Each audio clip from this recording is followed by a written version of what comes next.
నీకు ఎన్నిసార్లు చెప్పానా జంక్ ఫుడ్ తినొద్దని? అసలు ఏమనుకుంటున్నావు? తిని తిని ఏమవుతుందో తెలుస్తుందా నీకు అసలు?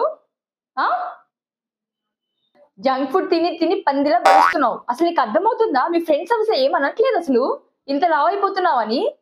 బస్తాలా తయారవుతున్నావు రోజు రోజుకి. తినొద్దని చెప్పానా లేదా? ఇలాగే తింటే రోగాలు వస్తాయి. నీకు అర్థం కావట్లేదు. పెళ్లికి కావాల్సిన పిల్లవే నువ్వు. అయినా ఇంట్లో ఫుడ్ తినకుండా వండి పెట్టింది బయట చెత్తంతా తింటానంటావేంటి? ప్యాకెట్ ఫుడ్స్ తగ్గకపోతే చాలా కష్టం చెప్తున్నాను. మొన్న పెళ్లిలో నిన్ను చూసి మీ చెల్లి అని అడుగుతున్నారు నన్ను తెలుసా? తల కొట్టేసినట్టు అయిపోయింది నాకు అసలు. నువ్వు తగ్గాలి, తగ్గకపోతే మాత్రం చాలా ఇబ్బంది పడతావు. అర్థం చేసుకో చెప్తున్నాను. ఇంకా ప్యాకెట్స్ ఫుడ్, జంక్ ఫుడ్స్ అన్ని మానేసి. మీరు కూడా ఇలాంటి ప్రాబ్లమ్స్ ఫేస్ చేస్తున్నారా? ఎక్కడ చూసినా జంక్ ఫుడ్, ఎక్కడ జంకకుండా తినేస్తున్నారా?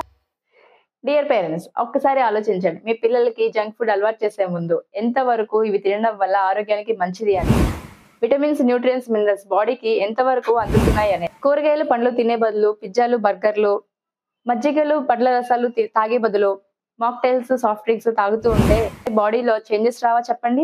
హెల్త్ పాడవదా? ఒక్కసారి ఆలోచించండి.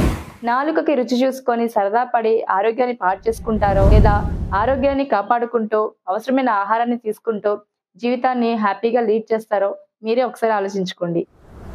డియర్ పేరెంట్స్, ప్రాసెస్డ్ ఫుడ్ ని, జంక్ ఫుడ్ ని, ప్యాకేజ్డ్ ఫుడ్ ని మీరు పిల్లలకి ఎంకరేజ్ చేయకుండా ఏ ఫుడ్ తినాలో, ఏ ఫుడ్ తినకూడదో చిన్నప్పటి నుంచే వాళ్ళకి ఒక అవగాహన పెంచి ఫ్రూట్స్ ని, వెజిటేబుల్స్ ని, ఇంట్లో తయారు చేసిన ఫుడ్ ని వాళ్ళు నిత్యం తినేలాగా అలవాటు చేయండి.